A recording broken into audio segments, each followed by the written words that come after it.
guys, welcome back to our homegrown journey. Today is the first weekend of October. The weather has well and truly turned, and I've got a whole list of jobs that I need to get done in the garden. So I thought I'd bring you along with me for the day. Okay, so now we are well into October season. Harvest season is starting to pass, and it's time for a bit of a tidy up in the garden. So there is a whole number of jobs that we've got to get done today. I want to harvest and either overwinter or get rid of all of my chilli plants and my pepper plants, because as you can see it's all starting to get a bit crowded, and realistically what's there is now either spoiling on the plant or not really ripening. So we might try and get any of the last ones to ripen indoors, because it's really going to be too cold now for them to ripen out here in the greenhouse. The weather doesn't look like it's going to improve according to forecasts anytime soon, and certainly not to the levels of warmth that the peppers and the chilies are really going to want in order to ripen.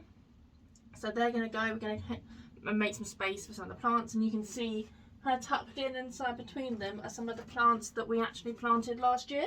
Not last year, 2 weeks ago, beginning of September. So these are the peas that we planted. The other would have been about 2 weeks ago. We've got the kale is coming up nicely, and there's some spinach and stuff tucked in there in the back as well. But really, as they're starting to grow and as other things are going to start to be started in the greenhouse, I could really do with the space. So we're going to clear all these peppers away. We are going to harvest and pull up the last of the runner beans and the green beans out in the garden, because again, the plants are starting to die back now, and I want to make the space ready for when these things are going to go out.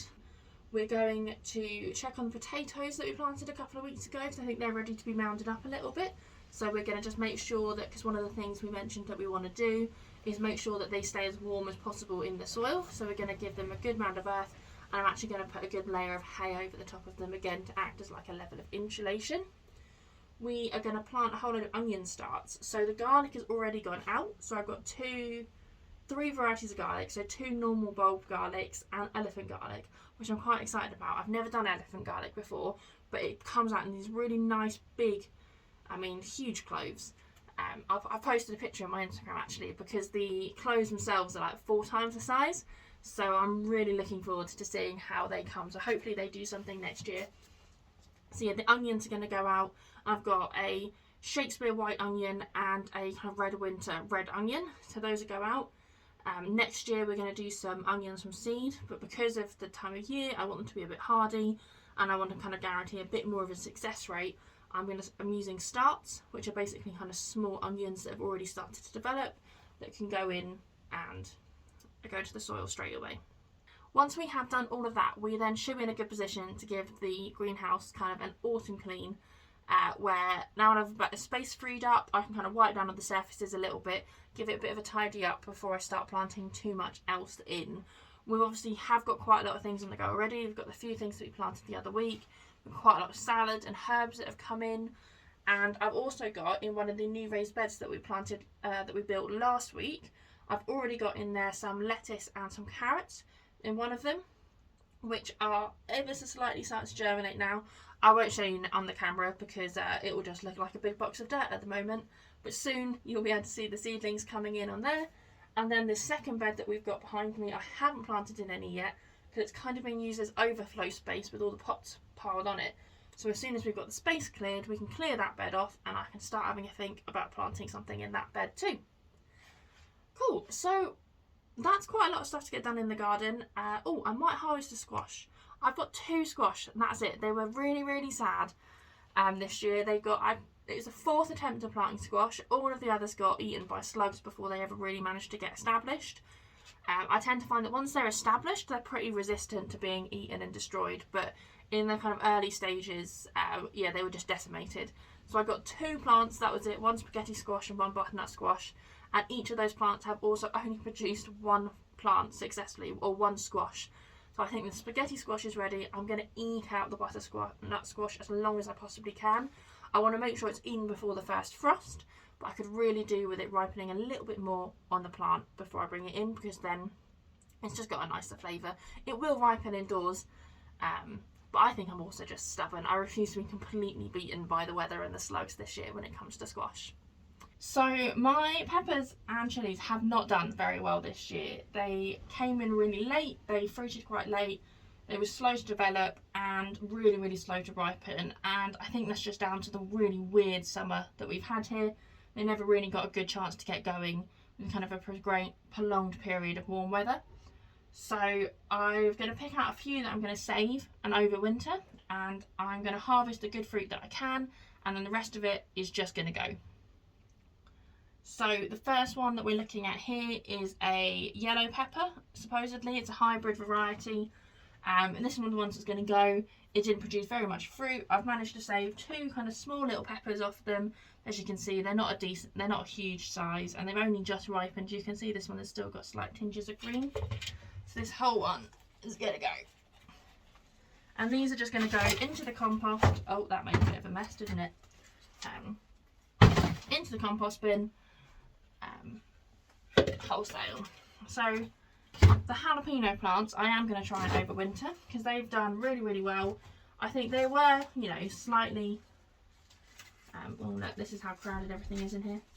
They were slightly, so I think we can harvest almost all of these off of here. They've got a nice dark green. Some of them might ripen inside, but I think some of these we're going to use for our candied jalapenos. Right, so I've got all of the peppers off of there. Anything really small I have put into compost. Anything that's a decent size I've kind of collected so we can use them either later today or tomorrow and get them preserved.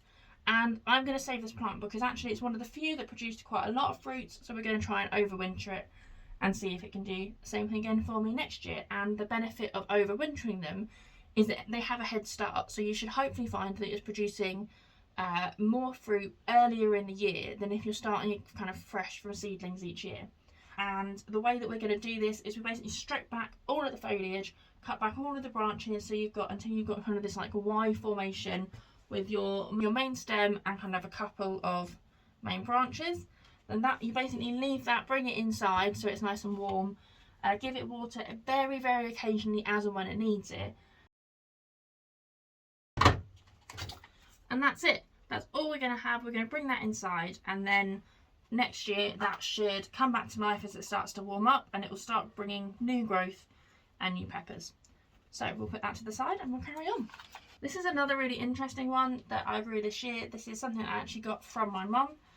You know, you're in a gardening family when every time you see each other you are exchanging some kind of seed or plant. This is a sweet chili drop pearl. So these are these really, really tiny little peppers. You can see a couple are ripening here. Kind of these sweet chili flavour that are kind of great just in salads or just eating as they are. I've never tried to cook with them, I just kind of eat them, but they're really, really nice. But they are really, really slow to develop. So one of the reasons I want to overwinter them is because hopefully I can get a bit of a head start on them next year and I might get a bit more of a harvest. So I'm actually going to take this one inside as it is with all the things that are left there and see if the whole plant can have a boost of an inside before I start stripping it back. Okay, and then jalapeno plant, we're just going to do the same thing that we did with the others. We're going to try and save this one as well because I want to have lots and lots of jalapenos next year. Right, next we have the Caldero?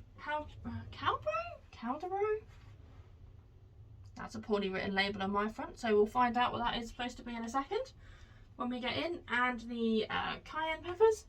So both of these are going to be overwintered, so I'm going to take the same process, take all the fruit off and cut the stems back for next year.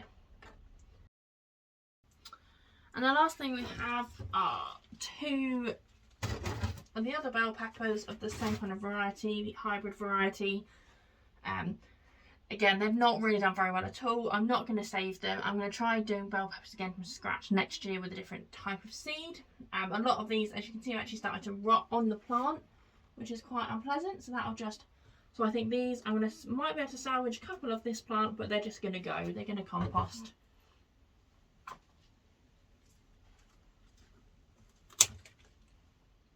Yeah, they have all been bugged. There is nothing usable on there. So they're going to just go in the bin. Goodbye. And there you go. That is our last end of season harvest of peppers. I've got an absolute ton of cayenne peppers, so I'm going to have to come up with something to do with those. Quite a few of the cabreros.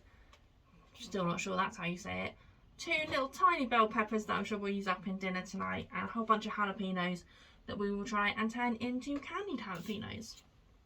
Hey guys, so we are back outside. I finished tidying up the greenhouse and it all looks much nicer in there again. A bit more space to move around and not kicking things as I walk. And we're going to quickly try and plant some onion sets before the weather turns. So I've got some red variety, red winter, and some Shakespeare white onions. The advantages of planting sets as opposed to seeds is it just means hopefully it should have a higher success rate. You don't need to worry about germination, and also it will just give it a bit of a boost. Obviously it's quite late in the year, it's the first weekend of October, so I don't think if I was doing seeds straight outside it would work, and I don't have any space in the greenhouse still because I've got lots of other things that are going to go in there. So we're going to plant, I'm probably going to do about 10 of each variety, so 20 in total, because I do plan on growing onions kind of throughout next year as well. And they need to go into the soil with the round end down, which is this side here, and the pointy end up. And they go in about 3/4 of an inch deep, about 10 centimetres apart from each other. You can space them slightly wider or closer together if you want smaller or larger onions, but that's what I'm going to do this year. So yeah, I'm going to do 20 of these now. Quickly get them in as it's just starting to rain.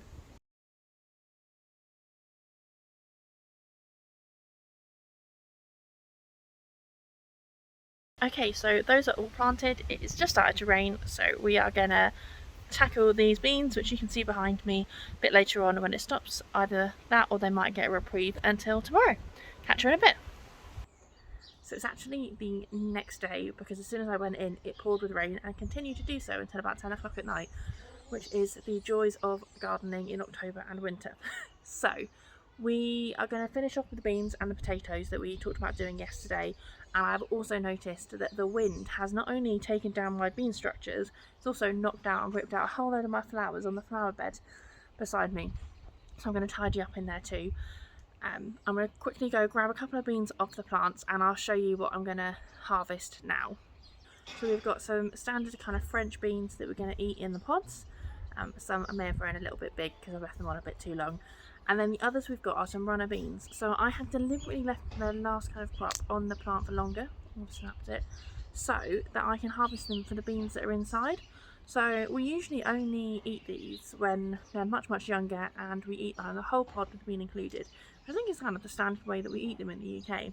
But actually a lot of places will let them grow on a little bit longer and eat the beans inside. So that's what I'm going to try this year. I'm going to harvest all these ones, then we're going to pod them, get the beans out and get the beans to dry so that I can kind of store them as dried beans over the winter and then throw them into like soups and stews and casseroles, or anything that you would use dried beans for really. So that's a new thing, so I'll let you know whether or not that actually turns out okay or whether it's a big waste of time. There we go, that is it. We have done the last bean harvest of the year. As you can see, there's a nice big bowl, plus a bonus squash and a couple of little radishes. We have taken down the bean plants behind me, so one of the things that I've done is I've just cut them off at the surface level. You can leave the roots in the ground, they'll just decompose in, leaving kind of a nice like nitrogen boost, so that's nice and easy. And I've also taken down some of those flowers that were a bit sad that the wind had kind of beaten up last night. That's it then guys, thanks so much for following me this weekend and letting me show you what we're doing as we're getting into the end of the harvest season. So don't forget to subscribe or follow me on Instagram, and I think next week we're going to be inside the house where it's a little bit warmer and we're going to talk tomato seed saving and possibly some preserving.